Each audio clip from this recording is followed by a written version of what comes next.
Mana surgawi. Porsi ayat bacaan diambil dari Roma pasal 7 ayat 1-25.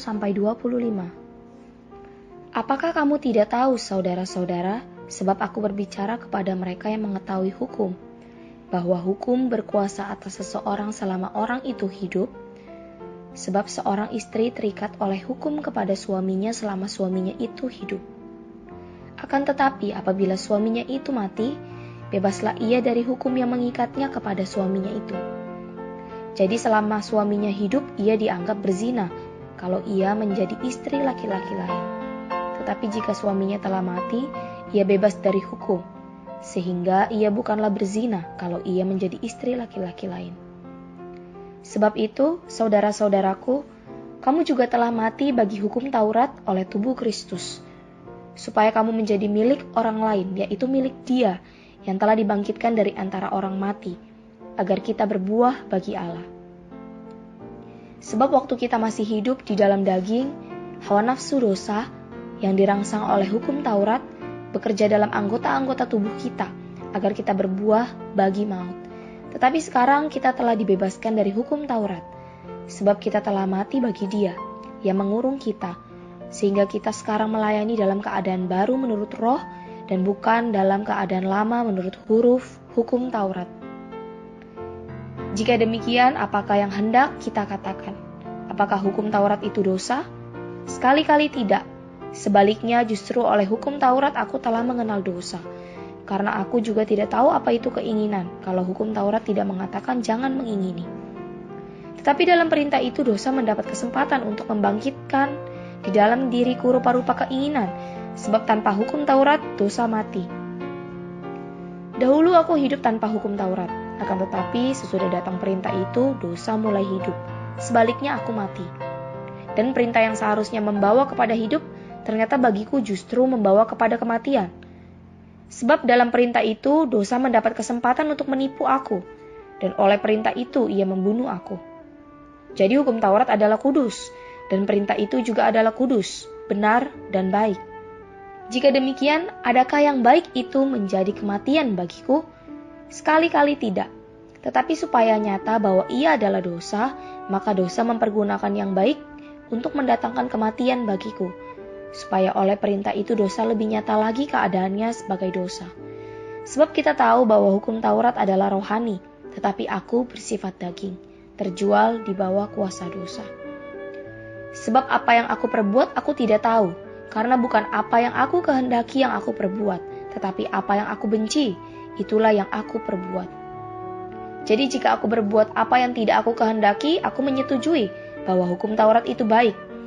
Kalau demikian bukan aku lagi yang memperbuatnya, tetapi dosa yang ada di dalam aku.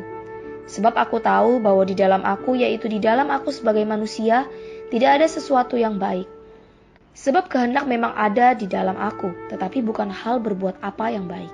Sebab bukan apa yang aku kehendaki, yaitu yang baik yang aku perbuat, melainkan apa yang tidak aku kehendaki, yaitu yang jahat yang aku perbuat.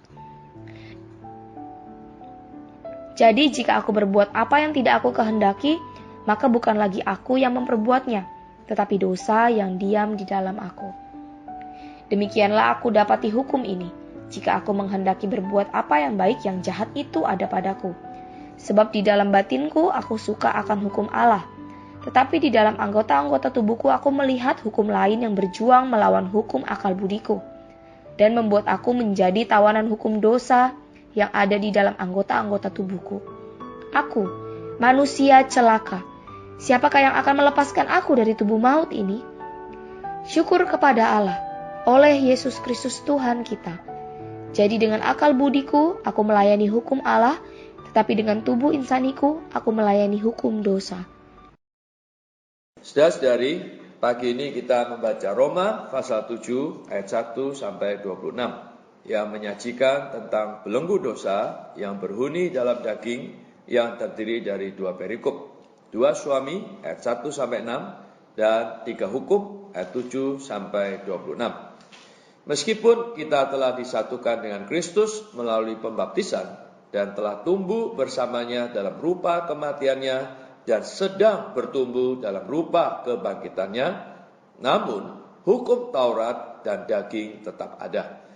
Jika kita ingin mengerti bagaimana kita telah dibebaskan dari hukum Taurat, kita wajib mengerti tentang dua suami yang tercantum dalam Roma pasal 7.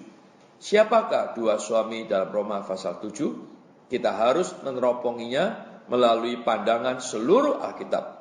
Sebab kita harus memakai seluruh Alkitab untuk memahami satu ayat itu. Dalam penciptaan Allah, kedudukan manusia yang semula ialah sebagai seorang istri. Yesaya pasal 54 ayat 5 mengatakan bahwa Allah pencipta kita ialah suami kita. Karena itu, menurut penciptaan Allah, manusia memiliki kedudukan sebagai istri. Sebagai istri Allah, kita harus bersandar kepada Allah dan menerima Dia sebagai kepala kita. Itulah kedudukan kita yang semula. Setelah jatuh, manusia mengambil satu kedudukan lain bagi dirinya sendiri, yaitu suatu kedudukan manusia lama. Manusia yang jatuh mengambil kedudukan sebagai suami. Manusia yang Allah ciptakan sebenarnya adalah istri. Namun, manusia yang telah jatuh berubah menjadi suami, yakni kedudukan yang diambilnya sendiri. Manusia yang jatuh itu menjadi merdeka terhadap Allah, sehingga menempatkan dirinya sendiri sebagai kepala, sebagai seorang suami. Karena manusia yang jatuh ingin menjadi suami, maka Allah memberi hukum Taurat kepadanya. Hukum Taurat diberikan bukan untuk istri, melainkan untuk suami yang jatuh. Dengan demikian, hukum Taurat tersebut menjadi hukum Taurat manusia lama, yaitu hukum Taurat suami. Namun, Allah tidak bermaksud menyuruh manusia lama memelihara hukum Taurat, sebab manusia lama tidak mampu memeliharanya. Diturunkannya hukum Taurat justru untuk menyingkapkan keadaan asli manusia lama itu. Manusia telah sangat menyalahpahami maksud Allah, mengira Allah menghendaki mereka memelihara hukum Taurat. Padahal sebaliknya, Allah menghendaki agar manusia melanggar hukum Taurat, dan demi pelanggarannya keadaan diri manusia yang asli akan tersingkap sepenuhnya.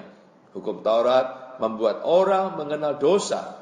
Kalau tidak ada hukum Taurat, manusia akan terus melakukan dosa, namun tidak mengakui itu dosa. Manusia akan memaafkan dosanya sendiri, yaitu menggambarkannya dengan kata-kata indah. Akan tetapi hukum Taurat menetapkan dosa itu sebagai dosa. Kedudukan manusia baru yang telah dilahirkan kembali ialah sebagai seorang istri sejati. Kelahiran kembali telah memulihkan kita kepada kedudukan yang semula. Suami pertama dalam Roma pasal 7 ayat 2 dan 3 bukan daging atau hukum Taurat, melainkan manusia lama. Dalam Roma pasal 6 ayat 6 yang telah disalibkan bersama Kristus. Karena kejatuhan kita memiliki status lama. Dan karena kelahiran kembali, kita memiliki status baru. Kejatuhan menyebabkan kita menjadi manusia lama, sedang kelahiran kembali membuat kita menjadi manusia baru. Sebagai manusia lama, kita adalah suami. Sebagai manusia baru, kita adalah istri. Maka kita memiliki dua status. Sebagai manusia lama, kita telah mati. Sebagai manusia baru, kita hidup. Kita telah mati di dalam status suami lama. Tetapi kini kita telah hidup sebagai seorang istri. Dua perkara yang dilakukan oleh sang istri berbuah bagi Allah dan melayani dalam kebaruan roh. Kini kita telah menikah dengan Kristus, suami baru kita. Kita telah nampak dalam Roma pasal 7 ayat 4 bahwa kita telah menjadi milik Kristus yang telah dibangkitkan dari antara orang mati. Dalam 2 Korintus pasal 11 ayat 2 Paulus mengatakan bahwa ia telah mempertunangkan kita kepada satu suami, yakni Kristus. Kini Kristus itulah suami baru kita. Sebagai seorang istri, kita harus berbuah bagi Allah. Tatkala kita berada di dalam daging, ketika kita masih menjadi suami lama, segala sesuatu yang berhubungan dengan kita tak lain adalah maut. Segala hal yang dapat kita hasilkan juga adalah maut. Setiap perkara yang kita hasilkan ialah buah-buah milik maut dan untuk maut. Kini sebagai manusia yang telah dilahirkan kembali, yakni sebagai istri, kita berbuah bagi Allah. Arti berbuah bagi Allah adalah Allah tertampilkan. Allah bertumbuh keluar seperti buah-buahan. maka segala hakiki dan perbuatan kita haruslah Allah yang hidup itu sendiri. Kita harus menghasilkan Allah menjadi keluapan Allah. Dengan demikian kita memiliki Allah yang hidup sebagai buah kita. Bahkan kita berbuah baginya. Sebagai seorang istri, kita pun wajib melayani Tuhan dalam kebaruan roh, bukan menurut keadaan lama dari hukum Taurat. Istilah roh dalam ayat ini ditujukan kepada roh manusia kita yang telah dilahirkan kembali, yang di dalamnya dihuni oleh Tuhan roh itu. Pada roh kita yang telah dilahirkan kembali itu, segala-galanya baru, bahkan semua yang berasal darinya pun baru. Dalam roh kita yang telah dilahirkan kembali itu, tidak ada keusangan. Keusangan hanya ada pada hukum Taurat usang, tata cara usang atau huruf usang. Maka kita tidak melayani Tuhan dalam keusangan huruf, melainkan berada dalam kebaruan roh kita yang telah dilahirkan kembali. Dalam Roma pasal 7 kita melihat 3 hukum. Pertama, hukum Allah yang menuntut dan mengajukan permintaan. Kedua, hukum kebaikan di dalam akal budi kita yang cepat memberikan reaksi. Ketiga, hukum dosa di dalam anggota-anggota tubuh kita selalu siap berperang melawan hukum kebaikan di dalam akal budi kita, bahkan mengalahkan, menawan, dan memenjara kita. Setiap hukum mempunyai aspeknya masing-masing. Roma 7 menggambarkan pengalaman kita. Namun, menurut ekonomi Allah, Roma 7 seharusnya tidak perlu. Roma 8 merupakan kelanjutan Roma 6. Namun, karena keadaan kita yang kasihan, kita memerlukan Roma pasal 7 untuk menyingkapkan dan membantu kita. Roma pasal 8 ayat 1 membuktikan bahwa pengalaman yang diceritakan dalam Roma pasal 7 terjadi sebelum Paulus beroleh selamat. Itu bukan pengalamannya yang sekarang, karena ia berkata bahwa sekarang tidak ada penghukuman bagi mereka yang ada di dalam Kristus Yesus. Jadi pengalaman Roma pasal 7 terjadi sebelum Paulus di dalam Kristus. Itu adalah pengalamannya sebelum dia beroleh selamat. Ia memasukkannya untuk membuktikan bahwa kita tidak lagi di bawah hukum Taurat, tetapi di bawah kasih karunia. Saudari, Roma pasal 7 bukanlah pengalaman teladan orang Kristen. Selama kita masih seseorang yang berusaha berbuat baik, kita pasti mengalami pertentangan yang dilukiskan dalam Roma pasal 7. Pengalaman dalam Roma pasal 7 adalah bagi orang-orang semacam itu. Roma pasal 6 ayat 6 memberitahu kita bahwa setelah manusia lama kita tersalib bersama Kristus, tubuh dosa kita sudah kehilangan fungsi. Artinya sekarang tubuh dosa kita menganggur. Berhubung orang yang berdosa, yakni manusia lama sudah tersalib, maka tidak ada lagi pekerjaan bagi tubuhnya, dan ia menjadi penganggur. Asal kita hidup bersandar manusia baru, bersama suami baru kita, yakni Kristus yang hidup, kita dimerdekakan dari hukum dan dilepaskan dari daging, dan dari hukum dosa yang bercokol di dalamnya. Bahkan kita bisa berbuah bagi Allah sambil melayani Allah di dalam kebaruan roh. Amin. Puji Tuhan. Mari kita berdoa. Tuhan, kami mengucap syukur padamu atas firman yang kami baca pada pagi hari ini. Tuhan, sungguh menggambarkan siapa kami yang sesungguhnya. Tuhan Yesus, Tuhan, di dalam manusia lama, oh Tuhan, kami telah menjadi suami. Oh Tuhan Yesus, Tuhan yang justru melawan ketetapan-Mu ya Tuhan.